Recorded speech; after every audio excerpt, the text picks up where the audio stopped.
Salut les amis, j'espère que vous allez bien. Nouvelle vidéo, on va parler de l'avant-match entre le FC Barcelone et Getafe qui aura lieu demain à 17 h au Camp Nou. Donc second match au Camp Nou cette saison en Liga, troisième match de championnat. Le Barça a commencé pour l'instant avec une victoire, un match nul. Le dernier match, ça avait été un match nul à San Mamés, 1-1 après un match très compliqué. On avait certes eu une très belle image lors du premier match, mais le second match avait quand même gâché le premier match où il y avait quand même pas mal d'espoir pour cette équipe. Mais bon, là on affronte Getafe qui est une belle équipe de Liga dans le sens où c'est une équipe qui peut faire chuter des grosses équipes. C'est pas non plus lors des dernières saisons une équipe qui pratiquait du beau football, ça on peut le dire, mais le coach était bien différent, c'était Bordalas. Aujourd'hui c'est Michel qui n'avait pas eu des réussites en tant que coach précédemment.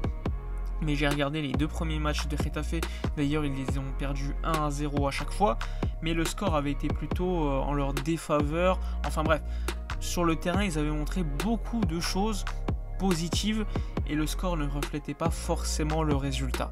Que ça soit contre Valence où ils avaient perdu 1-0, ils avaient eu quelques occasions très intéressantes, il y a quand même des joueurs de qualité, je pense à Djene, je pense à Maximovic, mais il y en a plein d'autres, Arambari, etc., etc. Ça reste une équipe plutôt compétitive, une équipe qui découvre un nouveau coach, donc ça peut mettre quelques semaines avant de prendre une certaine sauce, mais c'est quand même une équipe intéressante. Il y avait le dernier match contre le FC Séville, ils perdent 1-0 à la dernière minute, mais encore une fois, ils font un bon match. Et pour moi, Getafe, c'est le synonyme d'un changement. Avant Bordalas, un football assez dégueulasse, on l'avait vu l'année dernière, hein, Ansu Fati qui se faisait tacler par Alan Nyom. Enfin bref, beaucoup de casseurs dans l'équipe, hein, il faut pas dire le contraire.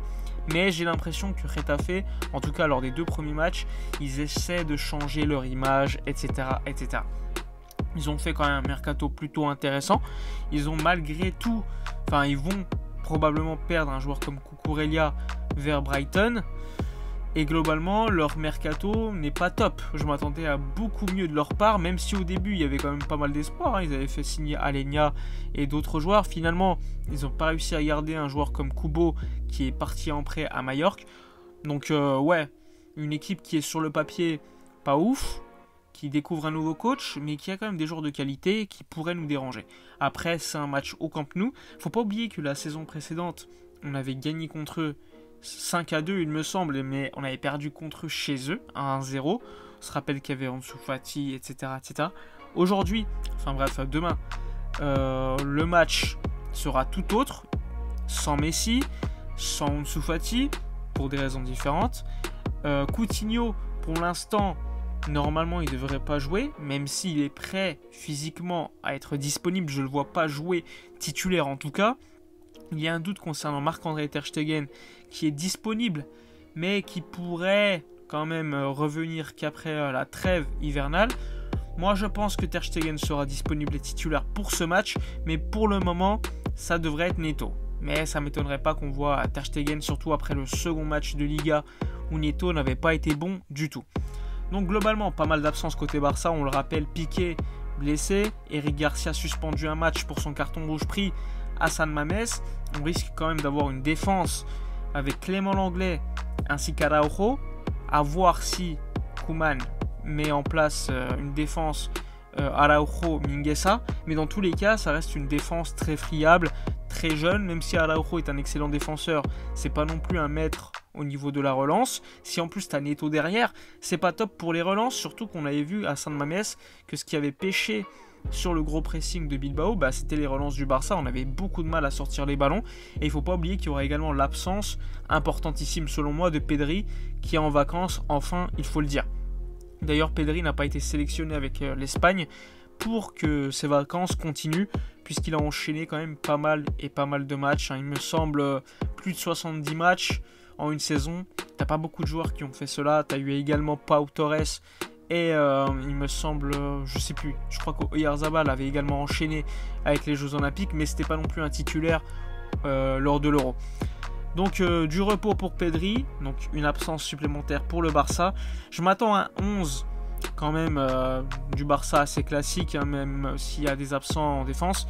Je m'attends à Ter Stegen au but malgré tout, même si je pense que Neto pourrait faire partie du 11. Ensuite, à gauche, je m'attends à voir Jordi Alba. La défense centrale, pour moi, ça devrait être Mingueza ainsi que Araujo. À droite, je pense que ça sera Dest, puisque c'est au Camp Nou, puisque le Barça aura le ballon. Emerson est plutôt un profil qui est présent quand on a besoin de défendre. Je le vois moins fort que Dest offensivement, alors que je le vois beaucoup plus solide Emerson défensivement. Donc tout dépend en fait du match. Pour ce match, moi je pense que Dest pourrait être à propos. Ensuite, le milieu de terrain classique, Busquets, Frenkie de Jong. Et là, on peut réfléchir pour le milieu de terrain, le troisième. Je pense que Koeman va mettre Sergi Roberto, tout simplement parce que sur le banc, à part Sergi Roberto, t'as que des jeunes. Et je pense que Koeman va faire confiance à Sergi Roberto qui est rentré lors des derniers matchs.